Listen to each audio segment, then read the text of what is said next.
കുഞ്ഞുങ്ങളെ, ചോദ്യം ഇതാണ്: ഒരു ജോലി 24 ആളുകൾക്ക് 17 ദിവസം കൊണ്ട് പൂർത്തിയാക്കാനാകും. 12 ദിവസത്തിനുള്ളിൽ ആ ജോലി പൂർത്തിയാക്കാൻ എത്ര ആളുകൾ അധികം ആവശ്യമാണ്? ഒറ്റ കാര്യം ഓർത്താൽ മതി. ആളുകൾ ഡി ദിവസം കൊണ്ട് ഒരു ജോലി തീർത്താൽ അവിടുത്തെ ടോട്ടൽ വർക്ക് കാണാൻ M×D ആണ് ടോട്ടൽ വർക്ക്. അപ്പം നമ്മൾ ഈ 2 സെപ്പറേറ്റ് കേസായിട്ടാണ് പറയുന്നത്. അപ്പോൾ 2 കേസിലെയും ടോട്ടൽ വർക്കിനെയും ബാലൻസ് ചെയ്യുവാണ്.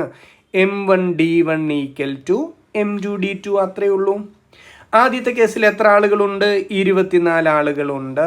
എത്ര ദിവസം കൊണ്ട് ആ ജോലി തീരും? 17 ദിവസം കൊണ്ട് ആ ജോലി തീരും. അപ്പം ടോട്ടൽ വർക്ക് 24 × 17 ആണ്. ഇനി റൈറ്റ് സൈഡിൽ അല്ലെങ്കിൽ സെക്കൻഡ് കേസിൽ എത്ര ദിവസത്തിനുള്ളിൽ നമുക്ക് ജോലി തീർക്കണം? 12 ദിവസത്തിനുള്ളിൽ ജോലി തീർക്കണം. അപ്പം അതിന് എത്ര ആളുകൾ വേണമെന്ന് കണ്ടുപിടിക്കാം. അപ്പം ഡിയുടെ സ്ഥാനത്ത് 12. അപ്പം എത്ര ആളുകൾ വേണമെന്ന് ചോദിച്ചാൽ M2 കണ്ടുപിടിക്കേണ്ടത്. ഒന്ന് റീഅറേഞ്ച് ചെയ്തേ.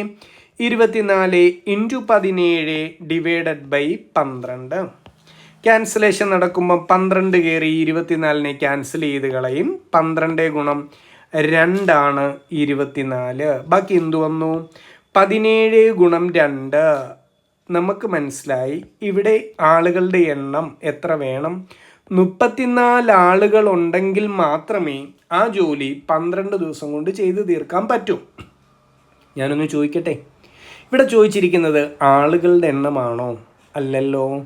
എത്ര ആളുകൾ അധികം ആവശ്യമാണ്? ഒരു വാക്ക് അവിടെ നമ്മൾ ശ്രദ്ധിക്കേണ്ടതുണ്ട്. എക്സ്ട്രാ എന്നൊരു വാക്ക്, അധികം എന്നൊരു വാക്ക് അവിടെ കിടപ്പുണ്ട്.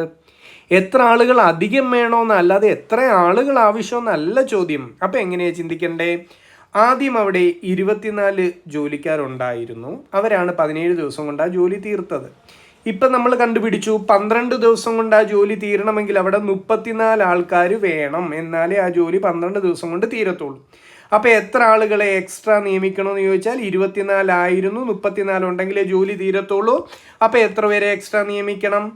10 പേരെ എക്സ്ട്രാ നിയമിച്ചാൽ മാത്രമേ ആ ജോലി ഈ പറഞ്ഞ ദിവസം കൊണ്ട് തീരത്തുള്ളൂ. ക്ലിയർ ആയോ? ഓക്കെ അല്ലേ? ശരി, താങ്ക് യു.